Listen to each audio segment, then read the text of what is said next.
খুব সুন্দর ডাটা দিয়ে দুটো আলু দিয়ে একটু হালকা করে রান্না করব মাছের ঝোল। চলো দেখা যাক। ডাটাটা আলুটা খুব সুন্দর করে কেটে ধুয়ে নিয়েছি। সরু সরু করে আলু সরু সরু করে লম্বা লম্বা করে কেটেছি।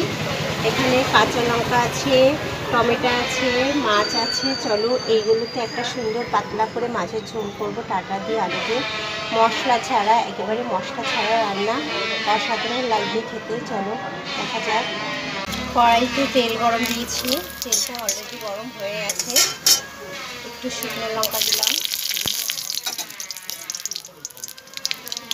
তেজপাতা দিলাম, জিরে দিলাম, শুকনো লঙ্কা দিলাম, কিছুটা ভাজা জিরে হাতায় করে সাইড করে নেব।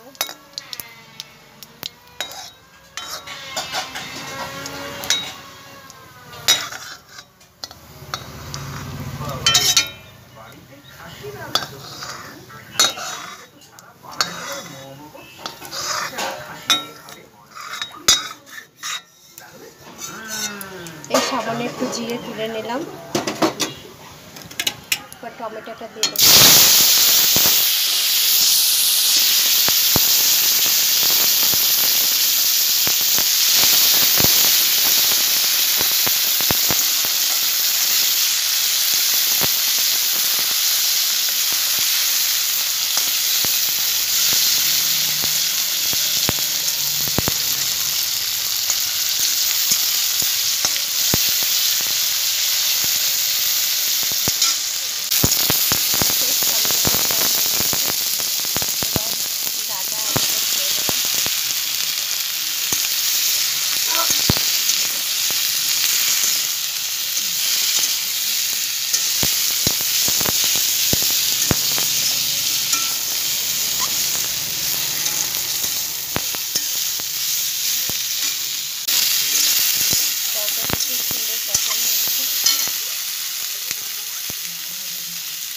পরিমাণ মতো লবণ দিয়ে দিলাম।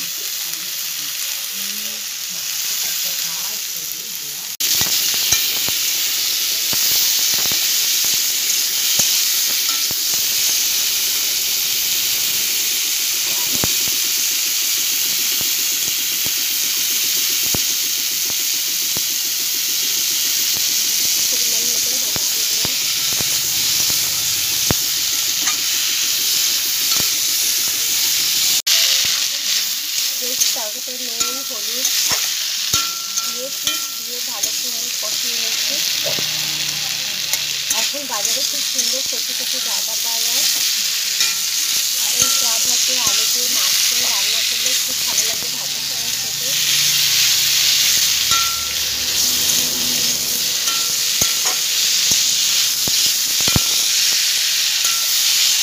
তরকারি রান্না করার সময় সবজিটা একটু ভালো করে বেশিক্ষণ করে কষিয়ে নিলে সবজিটা খেতে ভালো লাগে, টেস্ট হয়।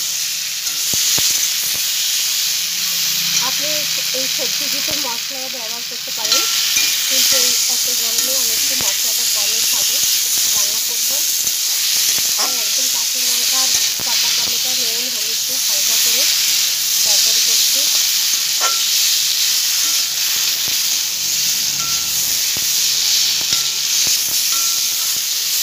এই ডাটাগুলো একদম কষি, একদম রান্নার সঙ্গে সঙ্গে সুন্দর হয়ে যাবে।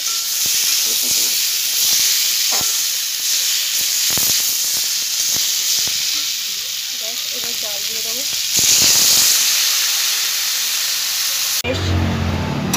তরকারিটা পরিমাণ মতন জল দিয়ে দিলাম।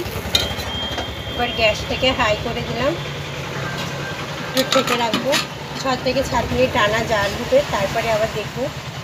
বেশ 7 থেকে 8 মিনিট মতন জাল হলো, এবার দেখবো।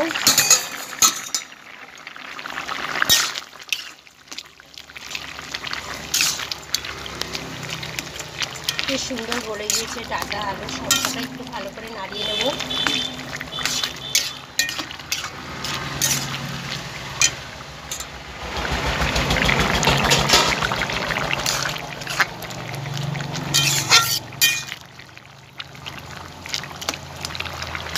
এই ডাটাগুলো খুব মিষ্টি হয় খেতে, একদম নরম গলে যায়, দুর্দান্ত লাগে।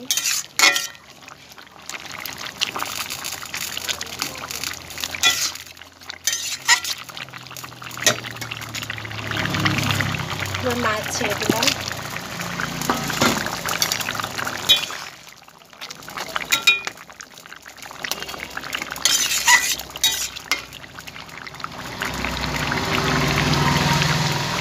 এবার একটু মাছটা 2 মিনিট জাল হবে, মাছটা জাল ঝোলের সঙ্গে। এবার এই ভাজেছি এটা, এই ভাতটা নামিয়ে নেবো।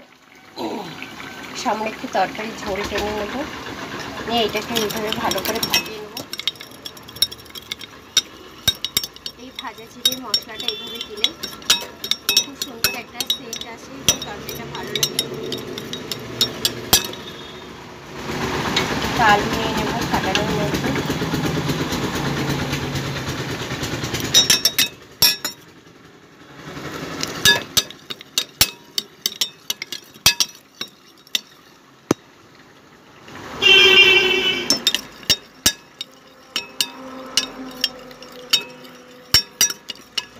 আপনারাও এরকম মশলা ছাড়া হালকা, এই গরমে বেশি মশলা খেলে শরীরে ভালো লাগবে না, অস্বস্তি লাগবে, তাই এখন এই মশলা ছাড়া এইভাবে একটু রান্না করে খেয়ে দেখবেন, অসাধারণ লাগবে।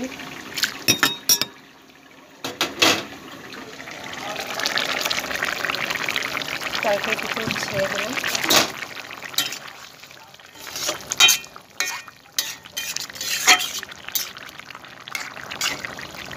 বেশ হয়ে গিয়েছে, চলো এবার নামিয়ে ফেলি।